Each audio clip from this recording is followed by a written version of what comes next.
Ashamar kafune kabajamtoota daawwattoota keenya moduu sa'aatii kanaan isinitti moduu sa'aatii kana kan isinitti mummoo ani beenya shiramuuti.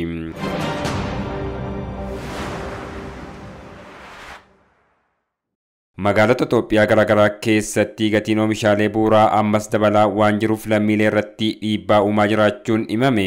Daballi gatii kanaaf akka sababaatti kan kaan keessaa waraana biyyattii keessatti adeemaa jiruu fi sababa isaatiin gama biraan immoo rakkoo daldalaa alergee irratti mudateedhas jedhama. Dabalataan weerara koronaa vaayirasii fi dhimmoota dinagdee addunyaa birootu Itoophiyaatti jireenyi qaalii ta'uuf sababa jedhu namooti baay'een irratti walii galu.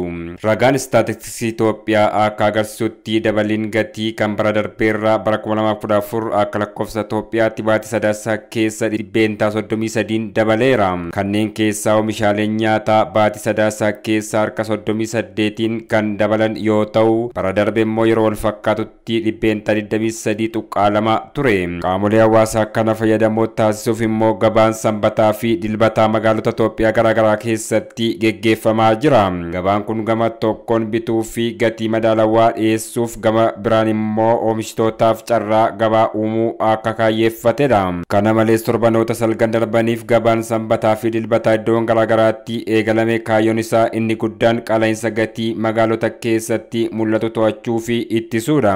Akkasumas bituu fi gurguruun kallattiin akka wal argan gochuuf akka ta'e himameera. Itti gaafatamtoonni magaalota gabaa sanbataa fi dilbataa keessatti hundaa'an kunneen qaala'insa gatii to'achuuf akka filannootti kan dhiyaatan ta'uu eeran. Gabaa isa idilee irratti mul'atu furuuf to'annoon jalqabame cimee itti fufas jedhameera. BBC Afaan Oromoo irraa odeeffanne.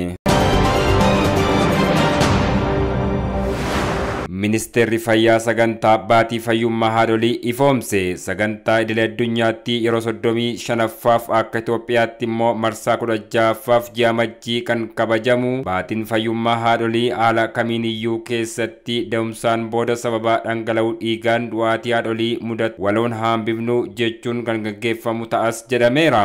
Bara 1982tti du'aatiin haadholii harka 72 kan ture yoo ta'u, waggoota sadan darban sadarkaa biyyaalessaatti sagantaaleen adda addaa bocamuun hojiirra ooluu isaatiin lakkoofsichi irrachuu ministeera fayyaa Itoophiyaa Dr. Liyaa Taaddasaa himaniiru. Daa'imman 100,100 dhalatan keessaa daa'imman 401 lubbuun akka darban ta'uu kan himan Dr. Liyaan rakkoolee fayyaa baay'ee ittisuun danda'aman ittisuu dadhabuun du'aatii haadholii hambisuun hin danda'amnes jedhan. Sagantaa sosochii baatii fayyummaa haadholiin hojiin hubannoo kennuu fi kutaa kaaba biyyattii sababa waraanaan dhaabbilee fayyaa miidhaman gara tajaajilaatti galchuuf hojiilee gurguddoonis ni hojjetamus jedhaniiru. Oduu keenya biyya alaatiin Naayijeriyaatti haleellaa saamtonni raawwataniin namoonni 200 ta'an ajjeefaman. Naayijeriyaatti haleellaa saamtonni guyyoota baay'eef taasisaniin booda yoo xiqqaate namoonni 200 ta'an naannoo kaaba lixa biyyattii iddoo Zamfara jedhamutti awwaalchi isaanii raawwateera. Namoonni haleellaa kanarraa hafan akka himanitti saamtonni dogdoqqee oofan ganda tokkorraa gara biraatti ce'uun nama addaan otoo hin fo'in itti dhukaasaa turanii jiran. Haleellaa kanas kan raawwatan tarkaanfii qilleensarraa waraanni biyyattii taasiseen yakkamtoonni muraasni bosona dhokatan keessaa akka ba'an ta'uun boodadha. Torbee kana mootummaan hidhattoota kana shororkeessitoota jedhee kan labse yoo ta'u, humnootii nageenyaas garee kanaa fi deeggartoota isaanii irratti adabbii cimaa akka fudhatan eeyyameera. Hidhattoonni kunneenis mana jiraattota yoo guban qaama isaanii irrattis miidhaa cimaas geessaniiru. Miidiyaan biyyattii akka gabaasetti haleellaa mootummaan raawwachaa jiruun hidhattoonni kunneen bosona dhokatanii gara lixaa Zamfaraatti qajeelaa akka jiranidha. Dubbiimtuun ministeera dhimma alaa naannoo biyyattii Saadiyaa Umar Faaruq namoonni 200 ol ajjeefamanii awwaalamuu isaanii himteetti. Pirezidaantiin Naayijeriyaa Muhammadu Buhaarii mootummaan tarkaanfii warreen seera cabsan irratti fudhatu cimsee itti fufaa jiran. Loltoonni Naayijeriyaa kumaatamaan lakkaa'aman saamtota kana loluuf bobbaafamaniiru jechuun kan gabaase BBCdha.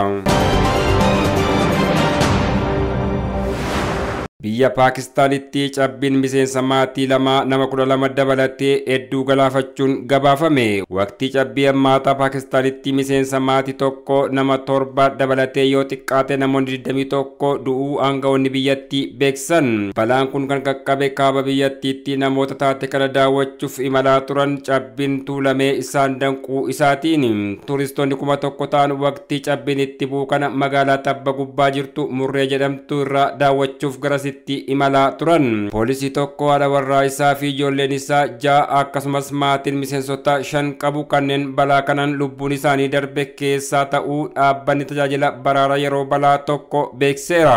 Akka dhaabbileen gargaarsa yeroo balaa jedhanitti namoota du'an 21 ta'an keessaa 10 daa'imman ta'uun barameera jechuun kan gabaase BBCdha.